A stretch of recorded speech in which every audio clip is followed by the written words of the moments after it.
దేవునికి స్తోత్రం. ప్రకటన గ్రంథం చివరి భాగంని మనం ధ్యానించబోతున్నాం. ఈ రోజుతో మనం ప్రకటన గ్రంథంని పూర్తి చేయబోతున్నాం. దాదాపు మన ఈ ప్రకటన గ్రంథంని 1.5 సంవత్సరం 2 సంవత్సరాలు ధ్యానిస్తున్నాం కనుక ఈ రోజుతో మనం ప్రకటన గ్రంథంని ముగించుకోబోతున్నాం. 22వ అధ్యాయం 14వ వచనం నుండి 21వ వచనం వరకు మనం ధ్యానించబోతున్నాం. ఇక్కడ మనం చూస్తున్నాము దేవుని ఆశీర్వాదం గురించి, శాపం గురించి ఇక్కడ ముగించబడింది. చివరిగా యేసయ్య తన కృపని గురించి మాట్లాడి ముగిస్తున్నారు. మనం 14వ వచనం చదువుదాం. ప్రకటన గ్రంథం 22వ అధ్యాయం 14వ వచనం చదువుదాం. Blessed are those who wash their robes, so that they may have right to the tree of life and may enter by the gates into the city.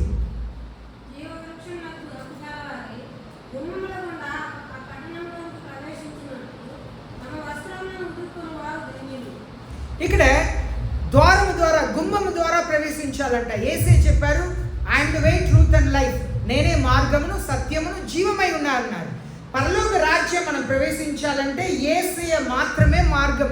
మన మంచి క్రియలు పరలోక రాజ్యం మనల్ని చేర్చదు. మనం యేసయ్య ద్వారానే, యేసయ్య రక్తం చేత కడగబడితేనే మనం పరలోక రాజ్యంలో ప్రవేశించగలుగుతాం.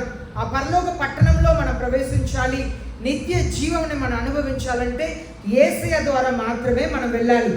మనకు ఆ జీవ వృక్ష చెట్టు ఫలముని తినాలంటే మనం ఆది కాండంలో మనం చదువుతున్నాము, ఆదాము అవ్వని ఏదెన్ తోటం నుండి పంపించిన తర్వాత అగ్నిమయమైన గడ్గముని పట్టుకున్న దేవదూతల్ని కావలికి ఉంచారంట. మనం అక్కడ వెళ్ళాలంటే ఆ గడ్గం మన మీద పడాలి, అనగా మన మాంసమునకు మనం చావాలి. మన మాంసమునకు మనం చావాలి. మన మాంసమునకు మనం చేస్తేనే మనం ఆత్మలో మనం జీవించగలుగుతాం. మాంసంలో ఉన్న కోపం, మాంసంలో ఉన్న ఈగో, మాంసంలో ఉన్న నేను అనే స్వభావం, మాంసంలో ఉన్న కచ్చ, క్రోధం, ఈర్ష, మాంసంలో ఉన్న ఆశలంతా మరణించాలి. మాంసం మరణించటం అంటే మాంసంలో ఉన్న క్రియలు మరణించాలి. మన ఆత్మలో బ్రతకాలి, ఆత్మలో మనం జీవించాలి. అప్పుడు మాత్రమే మన జీవవృక్ష చెట్టు ఫలంని మనం తినగలుగుతాం. అలాగనే blessed are those who wash their robes, మనం యేసయ్య రక్తము చేత మన పాపములు కడగబడి ఉండాలి. యేసయ్య రక్తము చేత మన పాపములు కడగబడాలి. పాపములు కడగటానికి నీళ్ళ మునిగి లగిస్తే, పుణ్య స్నానం చేస్తే పాపములు పోదు. యేసయ్య రక్తం చేత కడగబడాలి. యేసయ్య రక్తం చేత కడగబడినప్పుడు మనం దేవుని పిల్లలుగా ఉంటాం. యేసయ్య అందరికీ కూడా ఉచితమైన పాప క్షమాపణను మనకు దయచేసి ఉన్నారు. ఆయన ప్రేమని, కనికరంని దయచేసి ఉన్నారు. కనుక ఉన్న చోట్ల మోకరించి యేసయ్య నీ ఆశీర్వాదాన్ని నాకు దయచేయండి అని చెప్పి అడిగాడు. ఇక్కడ blessed are those who wash their robes అని ఉన్నది. బ్లెస్సెడ్ని ఆశీర్వదించబడిన వారు ధన్యులు, ధన్యులు, ధన్యులని 7 పర్యాయం ప్రకటన గ్రంథంలో ఉంది. ప్రకటన గ్రంథం 1వ అధ్యాయం 3వ వచనంలో మనం చదువుతున్నాము. ప్రకటన గ్రంథం 1వ అధ్యాయం 3వ వచనం. Blessed is he who reads and those who hear the words of the prophecy.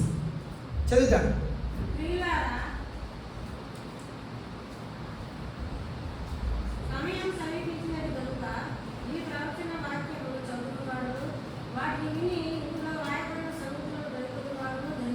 ధన్యులు, ఈ ప్రకటన గ్రంథంని చదివేవారు ధన్యులు, వినేవాళ్ళు ధన్యులు, దీని ప్రకారం జీవించేవారు ధన్యులు.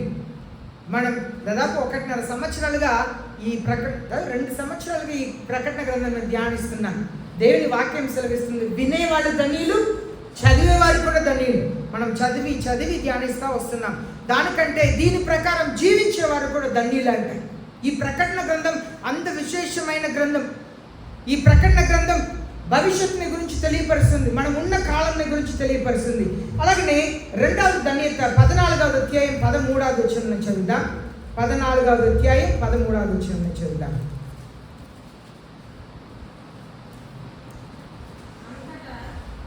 అంతటా ఇప్పటి నుండి ప్రభునందు మృతి నొందిన వారు ధన్యులు. ఇది ఎప్పుడంటే యేసయ్య కొరకు ప్రాణం త్యాగం చేసే వాళ్ళు ధన్యులు అని చెప్పబడి ఉంది. యేసయ్యను ప్రకటించటం వలన, యేసయ్యను ప్రేమించటం వలన, క్రైస్తవులుగా యేసయ్య శిష్యులుగా ఉండటం వలన చంపబడుతున్న వారు, మరణిస్తున్న వారు ధన్యులను చెప్పబడుతుంది. అలాగే మూడవదిగా మనం చూస్తున్నాము 16వ అధ్యాయం 15వ వచనం చదువుతాం. 16వ అధ్యాయం 15వ వచనం. హెబ్రీ భాషలో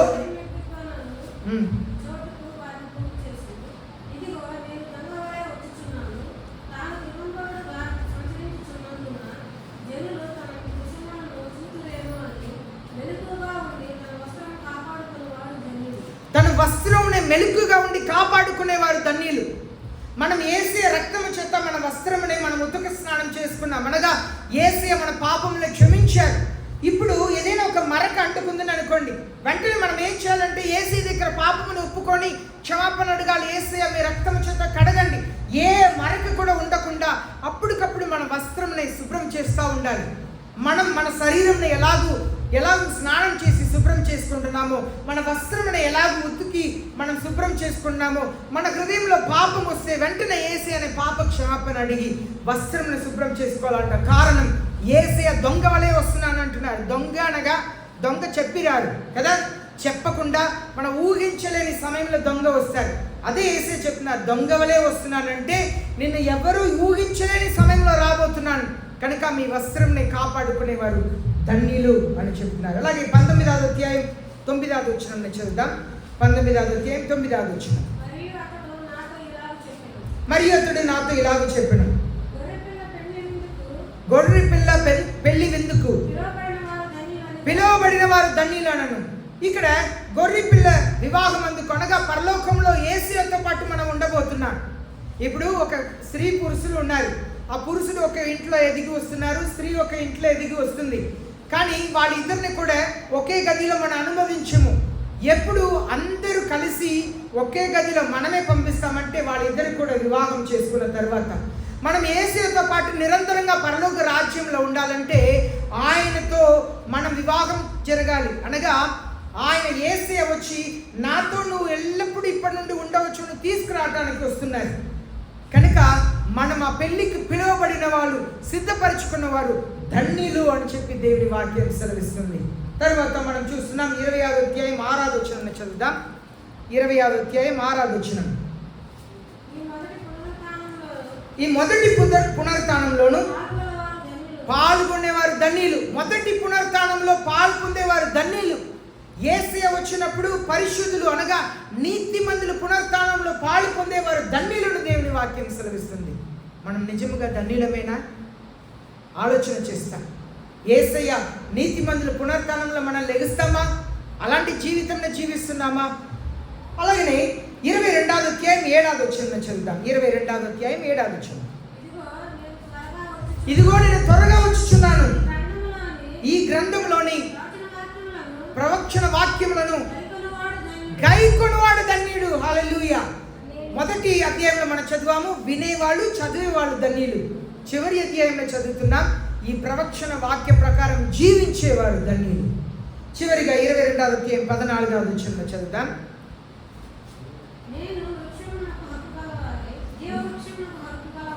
జీవ వృక్షమునకు హక్కు కలవారై గుమ్మములకుండా ఆ పట్టణంలోనికి ప్రవేశించినట్లు తమ వస్త్రములను ఉతుకుకొనువారు ధన్యులు. ఇప్పుడు 7 ధన్యతల గురించి మనం చూస్తున్నాం. 7 ధన్యత. ప్రకటన గ్రంథం 1వ అధ్యాయం 3వ వచనం, ప్రకటన గ్రంథం 14వ అధ్యాయం 13వ వచనం, ప్రకటన గ్రంథం 16వ అధ్యాయం 15వ వచనం, 19వ అధ్యాయం 9వ వచనం, 20వ అధ్యాయం 6వ వచనం, 22వ అధ్యాయం 7వ వచనం, 14వ వచనం. 7 పర్యాయం ఈ గ్రంథంలో ధన్యులు. ఎవరు నిజముగా ధన్యులు? ఇదే ధన్యతల గురించి మత్తయి సువార్త 5వ అధ్యాయంలో కూడా మనం చదువుతాం కదా. మత్తయి సువార్త 5వ అధ్యాయంలో కూడా ఎవరు ధన్యులు అని చెప్పి రాయబడి ఉంటుంది. మళ్ళా ఇక్కడ ప్రకటన గ్రంథంలో 7 పర్యాయం ఎవరు నిజమైన ధన్యులను మనం 14వ వచనం చూస్తాం. ఇప్పుడు 15వ వచనం చదువుతాం. Blessed are those who wash their robes so that they may have right to the tree of life and may enter by the gates into the city. కుక్కలను, మాంత్రికులను, విభచారులను, నరహంతకులను, విగ్రహారాధికులను, అబద్ధముల్ని ప్రేమించి జరిగించి ప్రతివాడును వెలుపట ఉందరు. ఇక్కడ మనం చూస్తున్నాము బైబిల్ గ్రంథంలో కుక్కలను, విభచారులను, మాంత్రికులను, దొంగలను, అబద్ధికులను, అబద్ధముని ప్రేమించి జరిగించే వారందరూ కూడా వెలుపల ఉంటారంట. అనగా పరలోక రాజ్యం చేరరు. కుక్కలు అంటే ఎవరు? విభచారులు అంటే ఎవరు? కుక్కలు అంటే పురుషులు, విభచారులు అంటే స్త్రీలు. ఇక్కడ ఎలాగూ స్త్రీలు విభచారం చేస్తారో అలాగే మెన్ ప్రాస్టిట్యూషన్ అది పాత నిబంధన కాలంలో నుండి కూడా ఉంది. చూడండి, ద్వితీయోపదేశ కాండం 23వ అధ్యాయం 18వ వచనం చదువుదాం. ద్వితీయోపదేశ కాండం 23వ అధ్యాయం ద్వితీయోపదేశ కాండం 23వ అధ్యాయం 18వ వచనం చదువుదాం. అమ్మ మైక్ దగ్గర పెట్టుకొని స్పష్టంగా చదువుతున్నా. నాకు అర్థం కావట్లేదు తెలుగులో. పడుపు సొమ్ము. ఓకే, పడుపు సొమ్మునే కానీ చదవండి. కుక్క విలువనే కానీ మ్రొక్కుబడిగా నీ దేవుడైన యెహోవా ఇంటికి తేయకూడదు. చాలు, ఇక్కడ కుక్క పొడుపు సొమ్ముగా పొడుపు సొమ్మునే కానీ కుక్క విలువనే కానీ మ్రొక్కుబడిగా. కుక్క విలువ ఏంటండి? ఈ కుక్క విలువ అనేది మేల్ ప్రాస్టిట్యూషన్. ఎలాగూ పురుషులు స్త్రీ దగ్గర వెళ్ళి విభచారం చేస్తారో అలాగే డబ్బు ఉన్న స్త్రీలు పురుషుల్ని రప్పించుకుంటారు కనుక మేల్ ప్రాస్టిట్యూషన్ అంటారు దాన్ని. పురుషులు విభచారం చేసేదాన్ని, పురుషులు విభచారం చేస్తే వాళ్ళని కుక్కలని చెప్తుంది బైబిల్. కుక్కలు వాళ్ళు విభచారం చేసి సంపాదించిన సంపాద్యం దాన్నే కాணிక పెట్టిలో వేయకూడదంట. అలాగే విభచారంతో సంపాదించిన సొమ్ముని కాணிక పెట్టిలో వేయవద్దు అదే చెప్తున్నారు. మరలా వచ్చాను చదవండి మా. పొడుపు సొమ్మునే గాని కుక్క విలువనే గాని మ్రొక్కుబడిగా మీ దేవుడైన యెహోవా ఇంటికి తాకూడదు. మీరు కాணிకగా మీరు విభచరించి సంపాదించిన డబ్బుని దేవుని సన్నిధికి తీసుకురాకూడదు. అది స్త్రీలైనా సరే పురుషులైనా సరే. అదే పురుషులు విభచారం చేసి సంపాదిస్తారు కదా, ఎలాగో స్త్రీలకు పురుషులు డబ్బు ఇచ్చి విభచారం చేస్తారో అలాగే పురుషులకు డబ్బు ఇచ్చి విభచారం. బైబిల్లో ఒక వ్యక్తి ఉన్నాడు, స్త్రీకి డబ్బు ఇచ్చి విభచారం చేసిన వ్యక్తి. ఎవరు?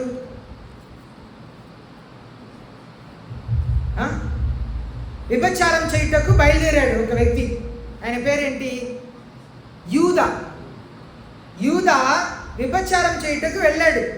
ఆ సమయంలో యూదాకు 3 అబ్బాయిలు. మొదటి అబ్బాయికి పెళ్లి జరిగింది. దేవుడు ఆయన ఇష్టపడలేదు కనుక చంపేశారు. ఆ హిబ్రూ ప్రజలు వారు సాంప్రదాయ ప్రకారం అన్నయ్య పెళ్లి చేసుకొని కుమార్తెని కనకుండా మరణిస్తే ఆ వదినాన్ని తమ్ముడు వివాహం చేసుకోవాలి. అలాగే తమ్ముడు వివాహం చేసుకొని వదినతో అన్నయ్య భార్యతో సంతోషంగా ఉన్నాడు. కానీ నేను బిడ్డని కంటే అది నా అన్నయ్య పేరు పెట్టి పిలువబడుతుంది కనుక ఆయన బిడ్డని కనటానికి ఇష్టం లేని కార్యంని చేశాడంట. కనుక దేవుడు చంపేశారంట. 2 కుమారులు చనిపోయాడు. ఇప్పుడు ఒకే ఒక కుమారుడు ఉన్నాడు. ఆ అబ్బాయి పెద్ద అబ్బాయి అయ్యాడు. కానీ తామారుకు ఇంకా భర్తగా అబ్బాయిని ఇవ్వట్లేదు. కనుక తామారు ఏం చేసిందంటే విభచారిలా వస్త్రం వేసుకొని వాళ్ళ మామగారు వస్తున్నారు. ఎందుకంటే వాళ్ళ మామగారు విభచారుల దగ్గర వెళ్తాడని తామారుకు తెలుసు కనుక విభచారిలా వస్త్రం వేసుకొని వెళ్ళి అక్కడ ఉన్నది. ఆయన వచ్చి నేను డబ్బు తీసుకురాలేదు, ఇదిగో ఈ కర్రని పట్టుకో, నేను రేపు గొర్రెని ఈ కర్రని పట్టుకో, నా ఉంగరంని పట్టుకో, రేపు నేను గొర్రెని పంపించినప్పుడు ఇది వెనక పంపించేయని చెప్పి ఆమెతో విభచారం చేసి వెళ్తాడు. మధ్య రోజు స్నేహితుడు గొర్రెని తీసుకొని వస్తే ఆ ఊర్లో విభచారిని వెతికితే విభచారి ఉండదు. ఇక్కడ ఒక విభచారి ఉంటుంది కదండి అని అడిగితే వాళ్ళు చెప్తారు ఇక్కడ విభచారులు ఎవరు లేరే అంటారు. కొంతకాలం తర్వాత యూదాకు చెప్తారు నీ కోడలు కడుపుతో ఉంది అని తెలిసిన వెంటనే ఆ కానాన్ దేశ ప్రకారం ఆమెను కాల్చి చంపాలి. ఆమెను కాల్చి చంపడానికి బయట తీసుకొచ్చినప్పుడు ఎవరు ఈ కార్యం చేశారు, ఎందుకు విభచారం చేశామన్నప్పుడు ఈ నా కడుపులో ఉన్న బిడ్డకు తండ్రి ఈయనని చెప్పి ఆ కర్రని ఉంగరంని పంపిస్తే అప్పుడు యూదా చెప్తాడు నువ్వు నాకంటే నీతిమంతురాలివి, నువ్వు అనుకుని ఉంటే ఎవరో యవనస్తుల దగ్గర వెళ్ళి ఉండవచ్చు. కానీ తామార్ ఒక ఉద్దేశం ఏంటంటే విభచారం చేయాలి అనే ఉద్దేశం కాదు. నా మామగారు ఒక కుటుంబంని నిలబెట్టాలి, వంశంని నిలబెట్టాలి. ఆమెకున్న మంచి ఆలోచనను బట్టే మత్తయి సువార్త 1వ అధ్యాయంలో ఏమని ఉంది? యేసయ్య వంశావళిలో ఎవరు వచ్చారు? తామార్ వచ్చింది. ఇప్పుడు అదంతా ఓకే, కానీ మామగారు ఏం చేశారు? విభచారం చేయటకు బయలుదేరాడు. అది మేల్ ప్రాస్టిట్యూషన్. ఇప్పుడు ఒకవేళ తామార్ చట్టస్త్రీ అయింది, ఆ గొర్రె పిట్టని ఇచ్చి ఉంటే ఆమెను గొర్రెని వధించుకొని ఒంటరిగా తిన్నది కదా. ఏం చేసి ఉంటుంది? అమ్మేసి డబ్బు సంపాదించి ఉంటుంది. అలాంటి డబ్బునే తీసుకురాకూడదు, మేల్ ప్రాస్టిట్యూషన్. అయితే ఇక్కడ మనం చూస్తున్నాము, మనం బైబిల్ గ్రంథంలో చూస్తున్నాము, పురుషులు డబ్బు కొరకు విభచారం చేస్తే వాళ్ళని కుక్కలు అని చెప్పి దేవుని వాక్యం సెలవిస్తుంది.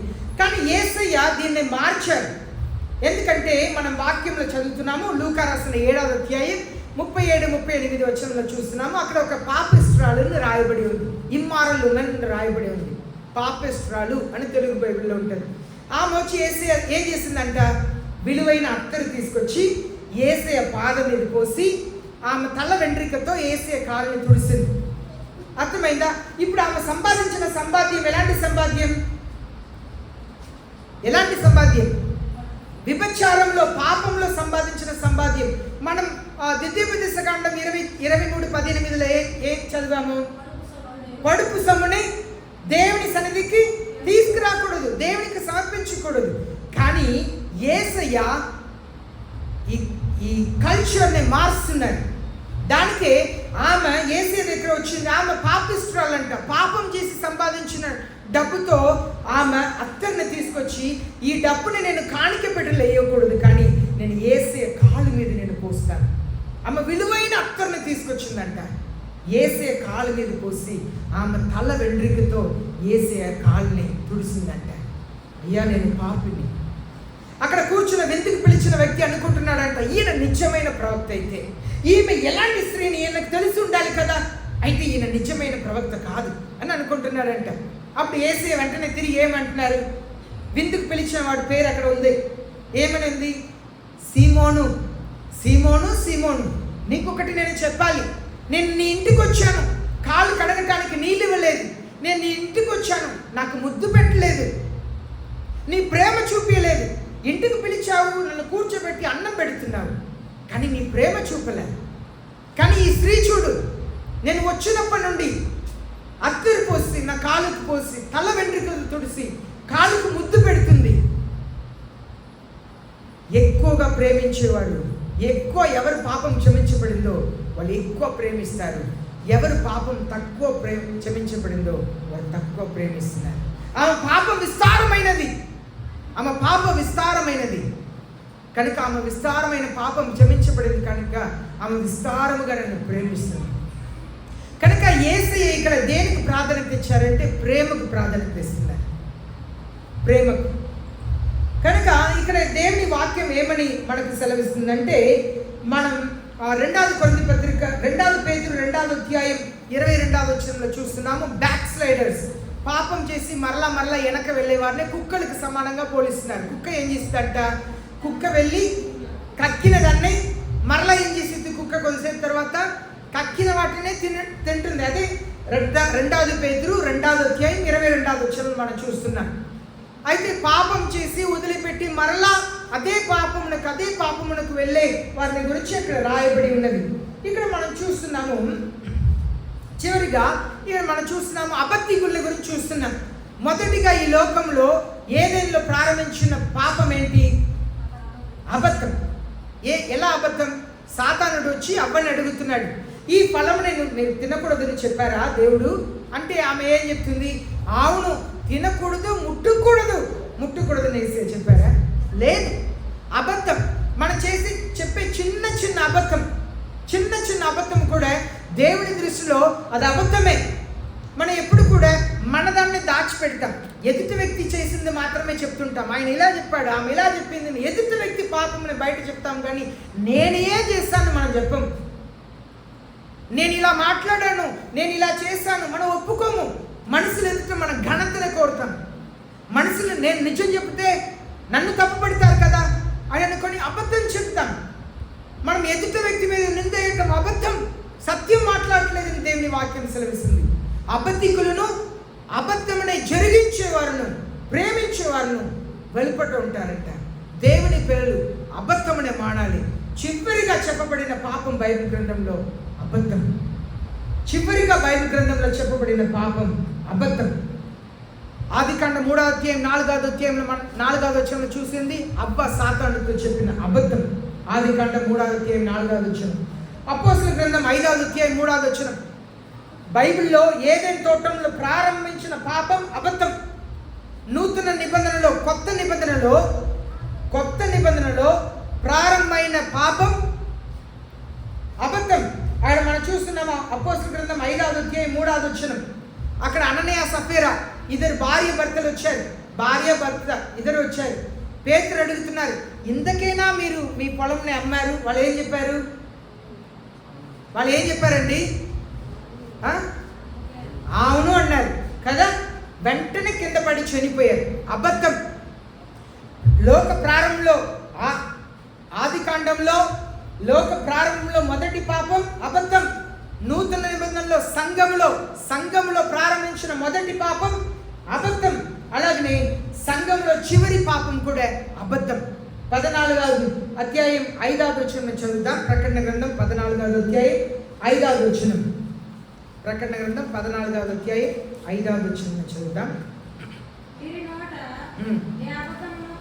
వీరి నోట ఏ అబద్ధము కనబడలేదు. యేసే చూస్తున్నారు. మన నోటిలో అబద్ధం కనబడకూడదు. దేవుని పిల్లల నోట్లో అబద్ధం కనపడకూడదు. ఆదికాండం ప్రారంభంలో అబద్ధం, మొదటి పాపం అబద్ధం. రెండవది సంఘంలో ప్రారంభమైన మొదటి పాపం అబద్ధం.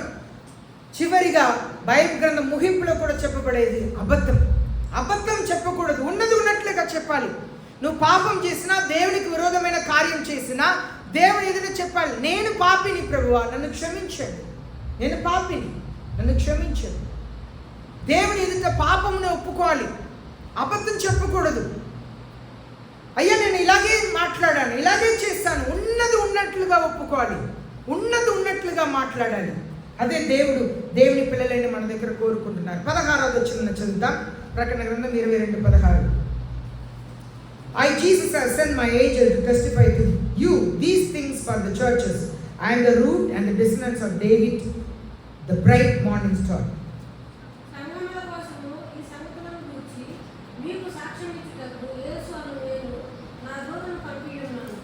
సంఘములకు సాక్ష్యం చెప్పుటకు నేను నా దేవదూతని పంపించి ఉన్నాను.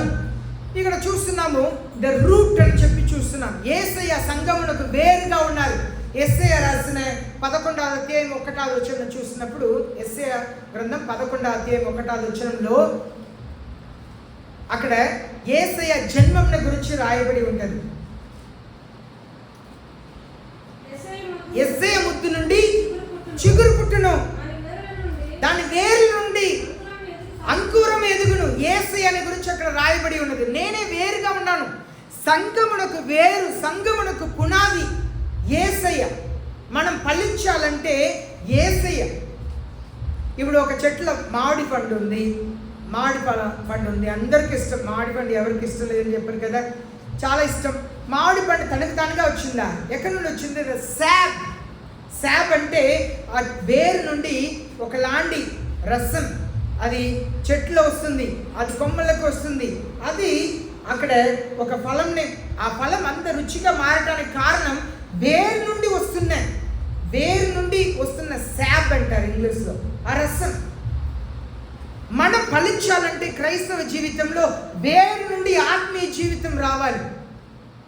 యేసయ్య మనకు పునాదిగా ఉన్నారని మనం చూస్తున్నాం. అలాగే I the bright morning star, నేనే వేకువ చుక్క అని చెప్తున్నారు. మలాకి గ్రంథం 4వ అధ్యాయం 2వ వచనంలో యేసయ్య వేకువ చుక్కగా ఉన్నారు. మలాకి గ్రంథం 4వ అధ్యాయం 2వ వచనం చదవండి మా. అయితే నా నామమందు భయభక్తులు గలవారు నీతి సూర్యుడు ఉదయించును. అనగా భయభక్తి కలిగిన వారి కొరకు నీతి సూర్యుడు ఉదయిస్తారంట. అనగా సంఘము కొరకు, మిమ్మల్ని మిమ్మల్ని నన్ను ఎత్తుకొనటానికి యేసయ్య రాబోతున్నారు. నీతి సూర్యుడు ఉదయించును అని అర్థం ఏంటంటే యేసయ్య రాబోతున్నారు. మనమందరూ కూడా ఎత్తబడబోతున్నాం అనే సంగతిని మనం చదువుతున్నాం. అలాగే సంఖ్యాకాండం 24వ అధ్యాయం 14వ వచనం చదువుతాం. సంఖ్యాకాండం 24వ అధ్యాయం 17వ వచనం. ఆయన చూచుచున్నాం కానీ ప్రస్తుతం ఉన్నట్లు కాదు.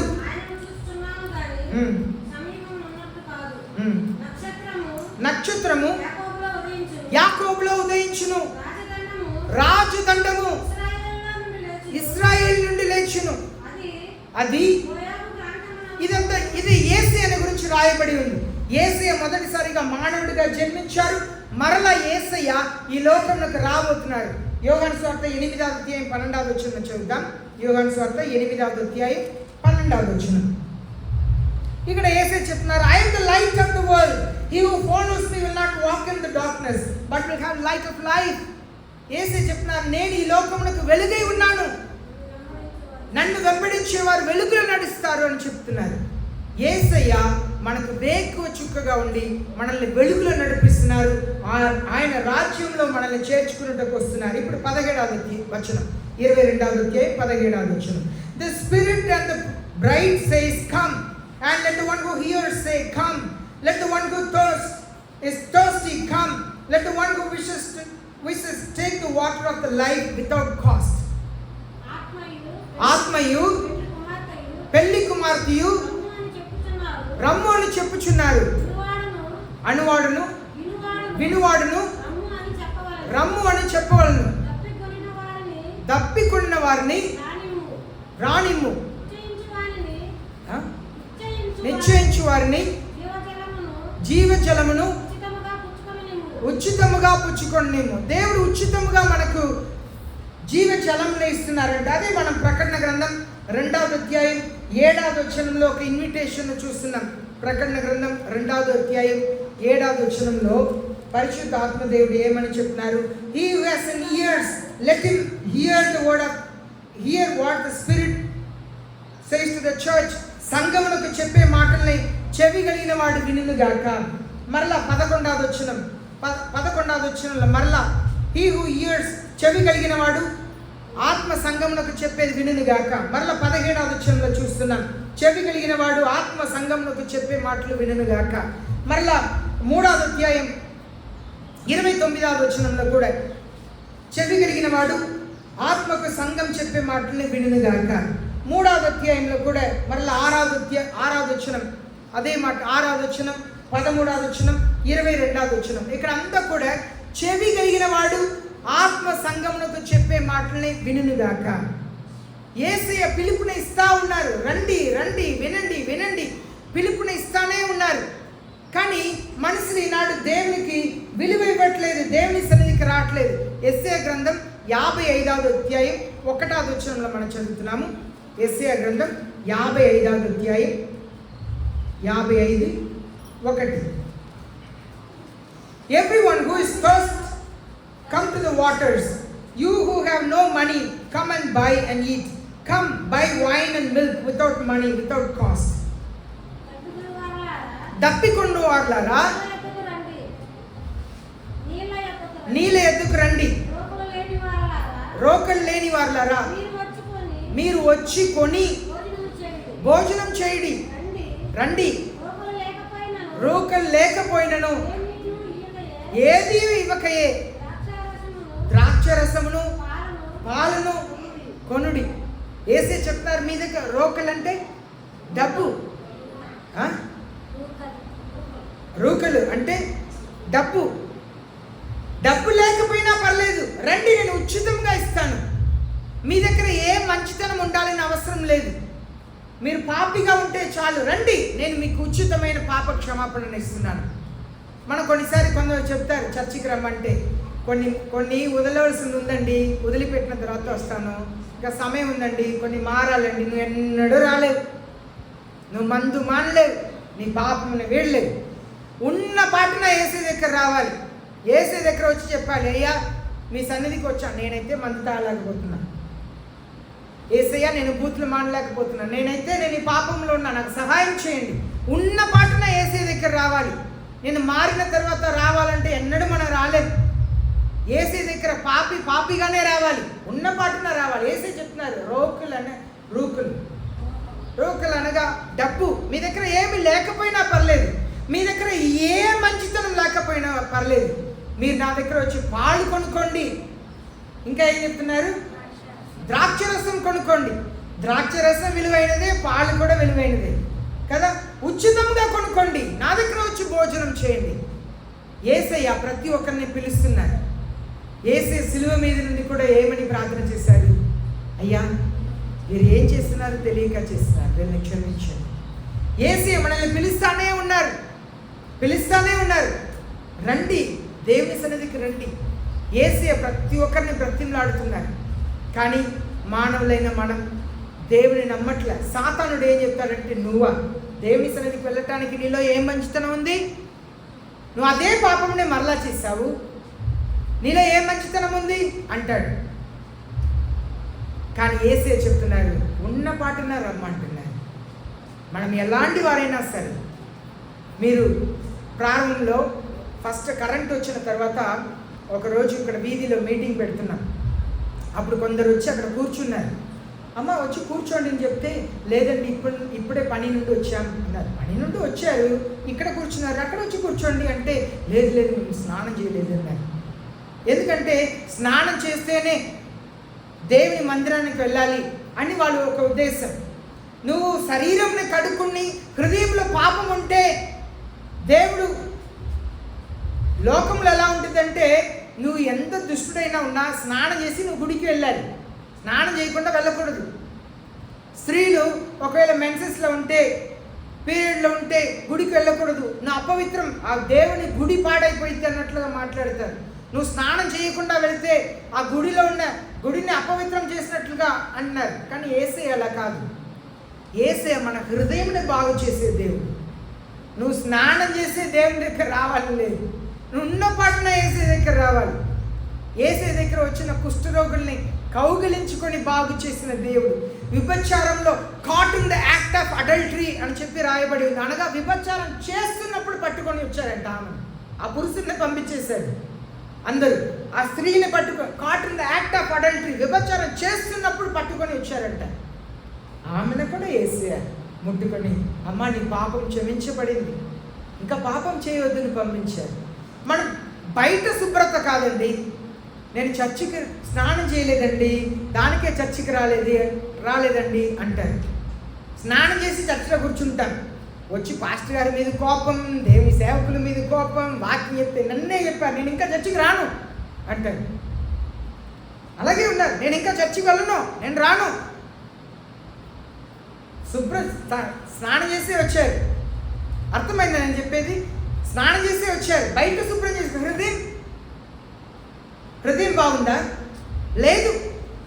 పక్కన ఉన్న వారితో ప్రేమతో మాట్లాడడం, పక్కన ఉన్న వారితో చిరునవ్వుతో మాట్లాడడం, పక్కన ఉన్న వారిని మెచ్చుకోము, పక్కన ఉన్న వారిని క్షమించము, కనికరించము. నన్ను ఎంతగానో యేసయ్య క్షమించారు, ప్రేమించారు, నేను కూడా క్షమించాలి కదా, ప్రేమించాలి కదా. మనసు రాదు. కొన్నిసార్లు చర్చిలోనే కూర్చుంటాం, అక్కడ కూర్చుంటారు, చెల్లి ఇక్కడ కూర్చుంటారు, కానీ ఒకరితో ఒకరు మాట్లాడచ్చు. ఒకే చర్చిలో కూర్చుంటారు, ఇంట్లో ఒకరికొకరు మాట్లాడు. వీళ్ళింట్లో ప్రార్థన పెట్టుకొని భోజనం పెడితే వీళ్ళు వెళ్ళరు, నేను మాట్లాడనండి, నేను వెళ్ళనండి అంటారు. చర్చిలో వీళ్ళు కూర్చుంటారు, వాళ్ళు కూర్చుంటారు, కానీ స్నానం చేసి వచ్చారు, ఇంకా తల స్నానం చేసి వచ్చి కూర్చున్నారు. దేవుని సన్నిధి అపవిత్రత అవదు, నీ హృదయమే అపవిత్రమయ్యేది. మన హృదయంలో శుభ్రం చేసుకోవటానికి యేసయ్య రమ్మంటున్నారు నిన్న. కనుక నెక్స్ట్ టైం మీరు నేను స్నానం చేయలేదు, దానికే ప్రార్థనకు రాలేదని చెప్పకూడదు. ఇలా తెలియని బోధకుల దగ్గర వెళ్ళి చెప్పండి, ఎవరైనా పిలిస్తే స్నానం చేయలేదు, దానికే రాలేదు, నా దగ్గర కాదు, సరేనా? మనం బయట శుభ్రత కాదు యేసయ్య కోరుకుంటున్నది, హృదయంలో శుభ్రతను కోరుకుంటున్నాడు, హృదయ శుద్ధిని కోరుకుంటున్నాడు. హృదయ శుద్ధి చాలా ప్రాముఖ్యం. యేసయ్య చెప్పారు, మీరు తినేది ఏది కూడా మీ శరీరంని అపవిత్రం చేయదు, కానీ నుండి బయట వచ్చేదే అపవిత్రం చేస్తుంది. హృదయం నుండి వచ్చేదంతా కూడా చెడు. అదే అపవిత్రం చేస్తుంది. హృదయం ఎలా ఉన్నది? స్నానం చేసి వచ్చేసారు, దేవుని మందిరానికి స్నానం చేసుకొని వెళ్ళాలి, స్నానం చేసి వచ్చేసారు, హృదయం ఎలా ఉంది? అదే యేసయ్య చెప్తున్నారు. యేసయ్య పిలుస్తున్నాడు, రండి, ఉన్న పాటన రండి. యోహాను సువార్త 6వ అధ్యాయం 15వ వచనంలో చదువుతున్నాము. యోహాను సువార్త 6వ అధ్యాయం 15వ వచనంలో చదువుతాం.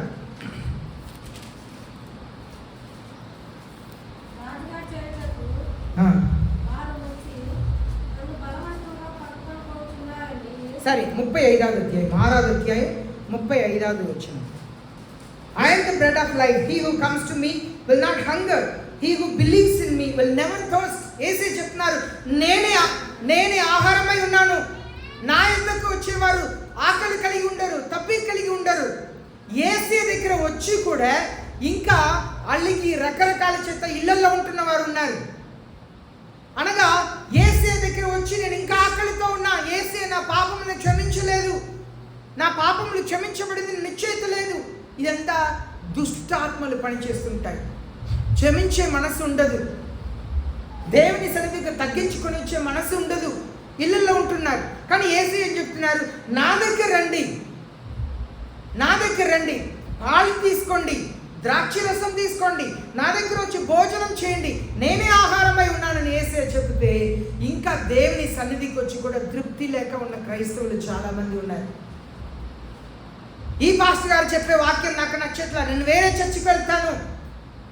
హృదయం చీకటిగానే ఉండిద్ది, జీవితం చీకటిగానే ఉండిద్ది. యేసయ్య పిలుస్తున్నారు, నువ్వు ఉన్న పాటనరా, నిన్ను బాగు చేసే దేవుడు నేను.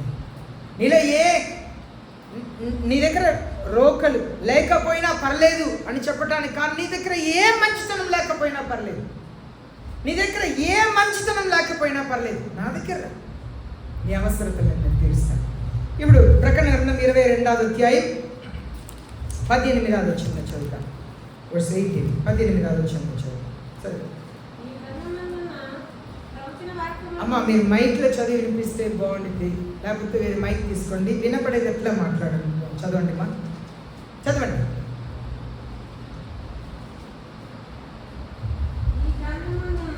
ఈ గ్రంథమందు ఉన్న ప్రవచన వాక్యములను విని ప్రతివానికి నేను సాక్ష్యం ఇచ్చినది ఏమనగా, ఎవడైనను వీటితో మరి ఏదైనా కలిపినడలా ఈ గ్రంథములో రాయబడిన తెగుళ్ళు దేవుడు వాని మీద కలుగ చేయను. మనం కల్పించుకొని వాక్యాన్ని మాట్లాడకూడదు, మనకు అనుకూలంగా చేసుకొని వాక్యాన్ని మాట్లాడకూడదు. వాక్యంలో ఉన్నది ఉన్నట్లుగా బోధించమని దేవుని వాక్యం సెలవిస్తుంది. డ్యూటోనమీ ద్వితీయోపదేశ కాండం 4వ అధ్యాయం 2వ వచనం చదువుతాం. ద్వితీయోపదేశ కాండం 4వ అధ్యాయం 2వ వచనం. ద్వితీయోపదేశ కాండం 4వ అధ్యాయం 2వ వచనం. బైబిల్ ఉన్న వాళ్ళు తీయండి, అప్పుడే మనం దేవుని వాక్యంని ధ్యానించి, నీ దేవుడైన యెహోవా ఇచ్చిన ఆజ్ఞలను నీకు ఆజ్ఞాపించుచున్నాను, వాటిని కైకొనుట యందు నేను నీకు ఆజ్ఞాపించిన మాటతో దేనిని కలపకూడదు, దానిలో నుండి దేనిని తీసివేయకూడదు, దేవుని వాక్యం నుండి దేన్ని తీసివేయకూడదు, దేన్ని కలపకూడదు. నేను కొంతకాలం ముందు మీకు చెప్పాను, నాకు ఒక బైబిల్ చాలా ఇష్టం. ఏంటంటే నేను ఫస్ట్ సేవకు 93వ సంవత్సరం వచ్చినప్పుడు ఆ బైబిల్ ఒకరు కొనిచ్చారు, నాకు చాలా ఇష్టం ఆ వర్షన్. అది ప్రింటింగ్ ఆగిపోయిందేమో, దొరకటం చాలా కష్టమైంది. అప్పుడు బెంగళూరు వెళ్ళినప్పుడు ఆ బైబిల్ ఒకటి దొరికింది, 5,000 పెట్టి వెంటనే తీసుకొచ్చాను. దాంట్లో సమూయేలు 1వ అధ్యాయం చివరి వచనంలో సమూయేలు దేవుని సన్నిధిని మొక్కను అని చెప్పి వాక్యం ఉంది. ఆ బైబిల్లో అది లేదు కనుక 5,000 పెట్టి కొన్న అలా పెట్టేశాను పక్కన, వాడట్లేదు. ఇంతే కాదు, కొన్ని బైబిల్ గ్రంథం NIV అంటారు, చాలామంది అదే వాడుతుంటారు. దాంట్లో చాలా బైబిల్ వర్డ్స్ని తీసివేసేసారు, చాలా వాక్యంని నేను ప్రారంభంలో చదివిన వాక్యంని కొన్నిసారి కొత్త బైబిల్ వచ్చినప్పుడు చూస్తే నేను చదవని బైబిల్లో ఉందే కనపట్లేక ఎంత వెతికినా కనపడదు. అప్పుడు తర్వాతనే తెలిసింది చాలా బైబిల్ వర్డ్స్ని తీసేశారు, కొన్ని ఇంపార్టెంట్ వర్డ్స్ని తీసేశారు. శాపం వచ్చిందంట. దీంట్లో చెప్పబడిన తెగులంతా కూడా మనుషుల మీద వచ్చిందని దేవుని వాక్యం సెలవిస్తుంది. సామెతలు 35వ అధ్యాయం 5-6 చదువుతాం. సామెతలు 35వ అధ్యాయం 5-6 వచనాలు చదువుతాం. సామెతలు 35వ అధ్యాయం 5-6 వచనాలు చదువుతాం.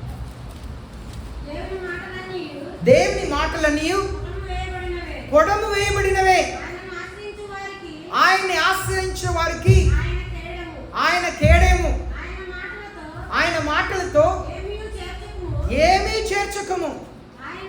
ఆయన నిన్ను గద్దించినేమో అప్పుడు నీవు అబద్ధికుడు అవదు.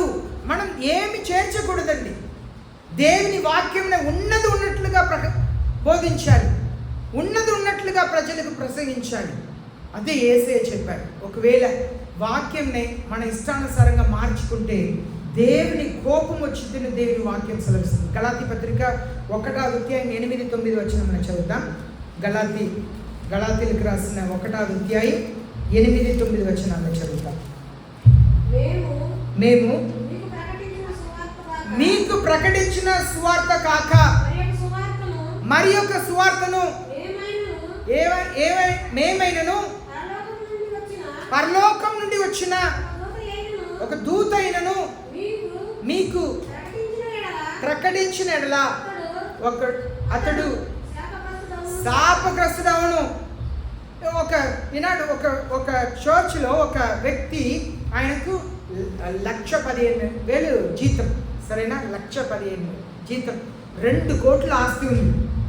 ఆయన పేరు మీద వాళ్ళ అమ్మ నాన్న 1 కోటి రూపాయి ఆస్తిని ఆయన మీద రాశారు. 60 లక్షలు పెట్టి ఒక ఇల్లుని కొన్నారు.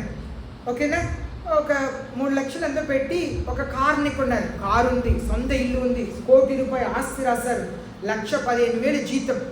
కానీ ఆయన కంప్యూటర్లో ఏదో గేమ్ ఆడాడంట. ఆ గేమ్ ఆడి ఆయన బ్యాంకులో ఉన్న డబ్బు అంతా పెడుతున్నాడంట. ప్రారంభంలో లాభం వచ్చేది, తర్వాత నష్టం. భార్య దగ్గర ఉన్న బంగారం అంతా చిన్నగా తీసుకెళ్ళి తాకట్టు పెట్టి గేమ్ ఆడుతున్నాడు. చివరిగా భార్య మెడ మీద ఉన్న మంగళసూత్రం అంతా తీసి తాకట్టు పెట్టి గేమ్ ఆడి అన్నీ పోయింది. తర్వాత చనిపోయే ముందు నేను రూమ్లో పడుకొని ఉన్నాను. నేను చాలా అలసిపోయి ఉన్నాను. అంటే అంతసేపు నేను బైబిల్ చదువుతున్నాను. రాత్రి పూట వాక్యం చెప్పాలి కనుక వాక్యం సిద్ధపడి పాస్టర్మ పడుకున్నారు. నేను అప్పుడే బైబిల్ని పక్కన పెట్టి అలా కళ్ళు మూసుకున్నాను. తలుపు తీసి అంకుల్ అన్నాడు. ఇప్పుడే పడుకున్నాను. కొద్దిసేపు తర్వాత అన్న వెళ్ళిపోయాడు. రాత్రి వాక్యం చెప్పాను.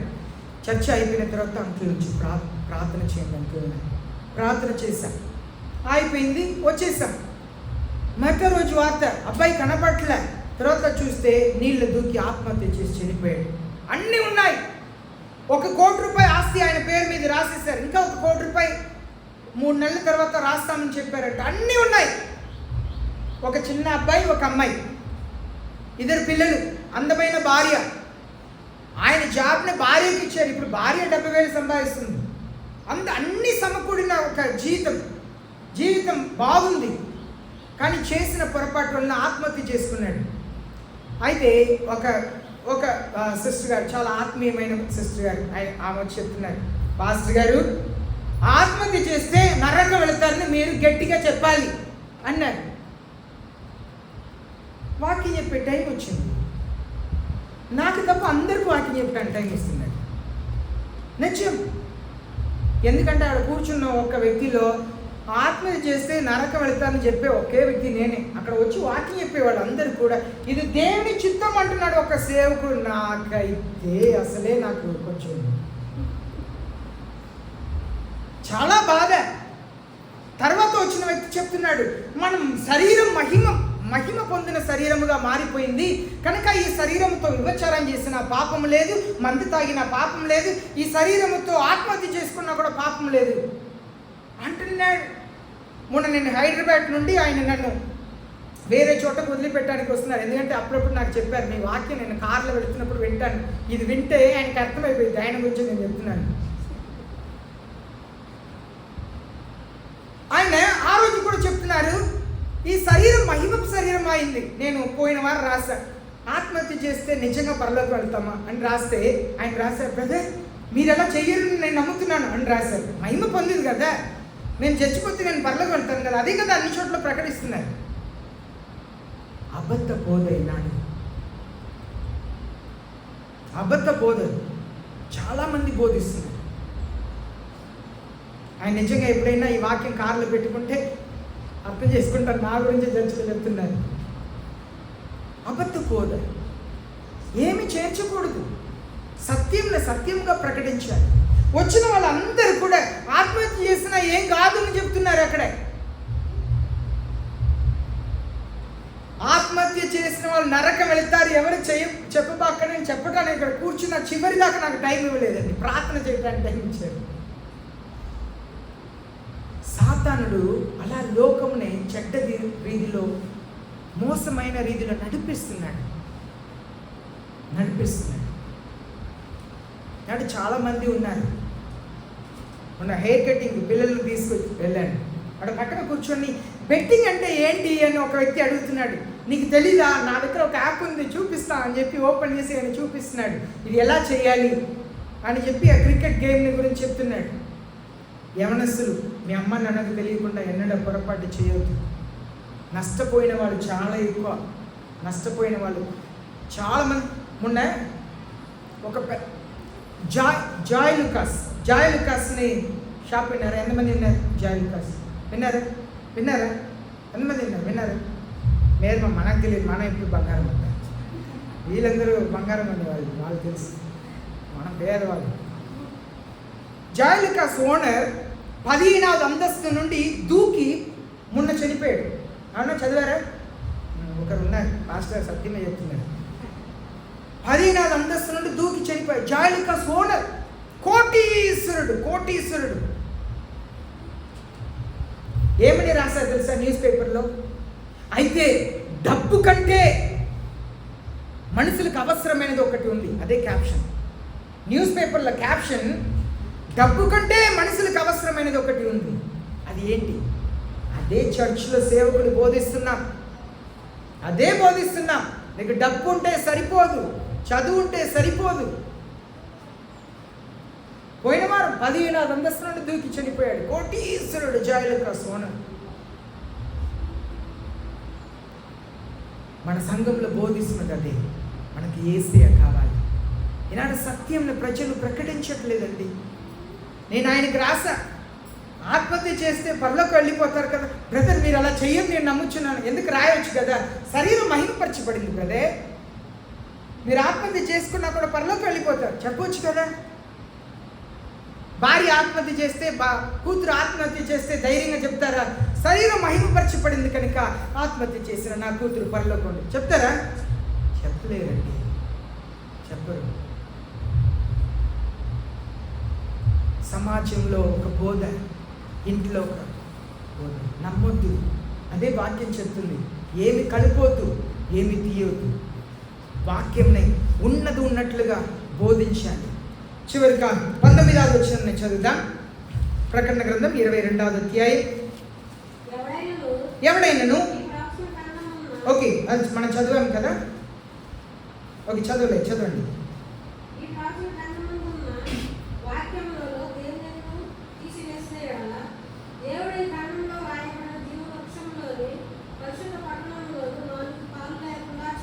ఇలా తీసివేస్తే పరిశుద్ధ పట్టణంలో, పరలోకంలో చోటు ఉన్నదంట, జీవ వృక్షంలో తినటానికి చోటు ఉన్నదంట. ఎన్నడూ కూడా అవకాశమే ఉండదని దేవుని వాక్యం సెలవిస్తుంది. నమ్మొద్దు. ఈనాడు ఏదైనా సభ పెడితే ప్రజలు గుంపుగా వెళుతున్నారు. ఒక పాస్టర్ గారిని అరెస్ట్ చేశారు ఒక 2 years బ్యాక్ విజయవాడలో. ఆయన స్టేజ్ మీద వెళితే ఆయన అలా నీళ్లు పోస్తే ప్రజలు కింద పడిపోతున్నారు అని చెప్పి, చివరిగా ఆ నీళ్ళు ఏముంది గుర్తుందా? దాన్ని ఇంగ్లీష్లో ఏమంటారు? క్లోరోఫామ్ కలిపారు. నీళ్ళలో క్లోరోఫామ్ కలిపి స్టేజ్ మీద ప్రజల్ని పిలిపించి వాళ్ళ మీద ఫ్లోర్ఫామ్కి వాళ్ళ కళ్ళు తిరిగి పడిపోతారు. మోసపోవద్దు, గుంపుగా వెళ్ళొద్దు. 5 ఉన్నా యేసే చెప్పారు, నా నామ పేరిట 2 ఉన్నా 3 ఉన్నా నేను వాళ్ళ మధ్యలో వస్తాను. కనుక దేవుని పిల్లలు, వాక్యం స్పష్టంగా చెప్తుంది, మనకు పరలోక రాజ్యంలో పాలు లేదంట. 25వ వచనం చదువుతాం. 25వ వచనం, ఈ సంగతుల్ని గురించి సాక్ష్యం ఇచ్చేవాడు అవును త్వరగా వచ్చుచున్నానని చెప్పుచున్నాడు. యేసయ్య త్వరగా రాబోతున్నారంట. యేసయ్య త్వరగా రాబోతున్నారని ఇది ఎప్పుడు రాశారు? 2025 సంవత్సరాల క్రితం. 2025 సంవత్సరాల క్రితం త్వరగా వస్తున్నానన్నారు. కానీ ఈనాడు యేసయ్య చెప్పిందంతా మన కళ్ళు ఎదురే జరుగుతుంది. యేసయ్య రాబోతున్నారు. మన వ్యక్తిగతంగా సిద్ధపాటు కలిగి లేకపోతే మనం విడవబడబోతున్నాం. కనుక ప్రియమైన సంగమా, సిద్ధపడతాం. మీ వ్యక్తిగత జీవితంలో సిద్ధపడండి. యేసయ్యకు భయపడతాం. పడిపోయారా? లెగవండి. యేసయ్యని పాప క్షమాపణ అడగండి. ఎవరికి విరోధంగా పాపం చేస్తారో వాళ్ళ దగ్గర క్షమాపణ అడగండి. మిమ్మల్ని ఎవరైనా క్షమాపణ అడిగితే క్షమించండి. యేసయ్య అదే కోరుకుంటున్నారు. యేసయ్య చెప్పారు, if you don't forgive others, your heavenly father will not forgive you. మీరు ఇతరులను క్షమించకపోతే మీ పరలోకపు తండ్రి మిమ్మల్ని క్షమించరు అన్నారు. కనుక దేవుని పిల్లలు యేసయ్య రాకడ కొరకు ఎదురు చూస్తాం. చివరి వచనం, ప్రకటన గ్రంథం చివరి అధ్యాయం చివరి వచనం, 21వ వచనం. ప్రభు అయిన యేసు కృప పరిశుద్ధులకు తోడే ఉండునుగా. యేసయ్య ఈ గ్రంథంని ముగిస్తున్నప్పుడు చెప్తున్నారు, యేసుక్రీస్తు కృప మీకు తోడు ఉండునుగా. మనకు యేసయ్య కృప మాత్రమే కావాలి. పౌలు అపోస్తలుడు శరీరంలో ఒక ముళ్ళు ఉందంట. శరీరంలో ముళ్ళు అంటే ముళ్ళు కాదు, ఆయనలో ఒక బలహీనత. కొందరు చెప్తారు ఆయన కళ్ళులో ఎప్పుడు నీళ్ళు కారుతూ ఉంటుందంట, బస్సు వస్తూ ఉంటుందంట. కళ్ళు తుడుచుకుంటా ఉంటారంట, బస్సు వస్తా తుడుచుకుంటా ఉంటారంట.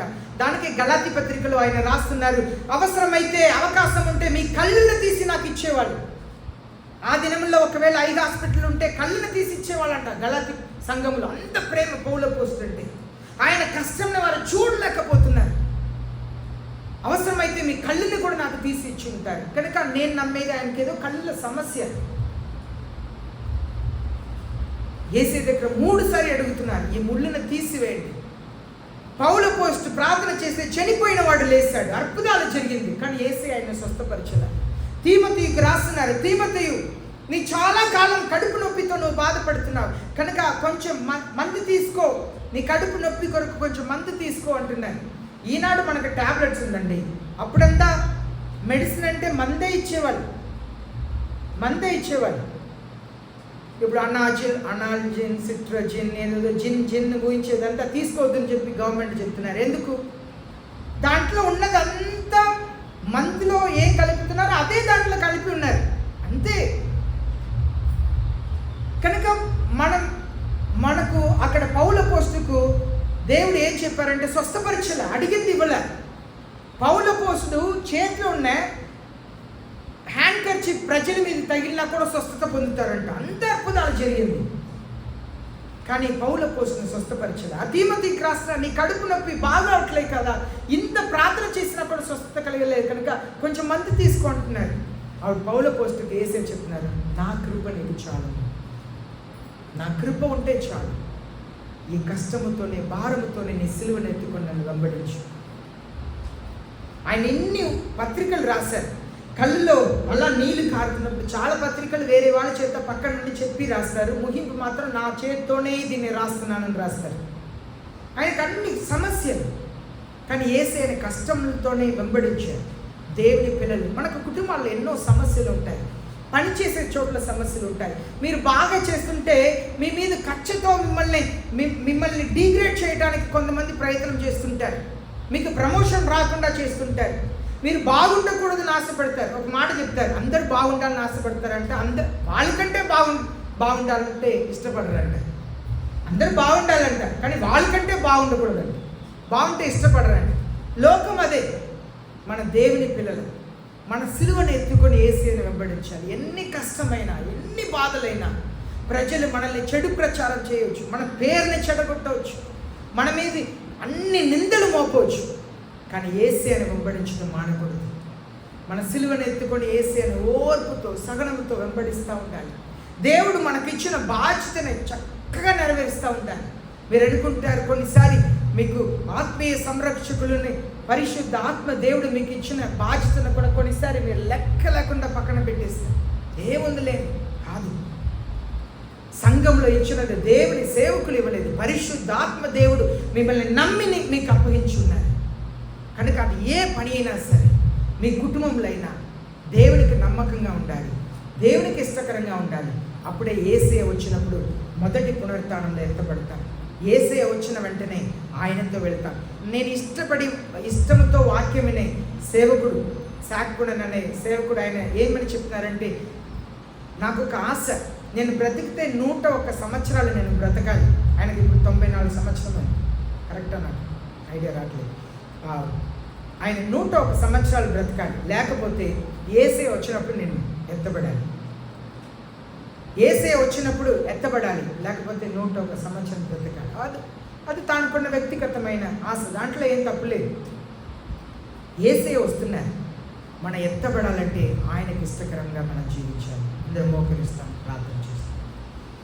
ఈ రోజుతో మనం ప్రకటన గ్రంథంని పరిపూర్ణంగా మనం పూర్తి చేస్తాం.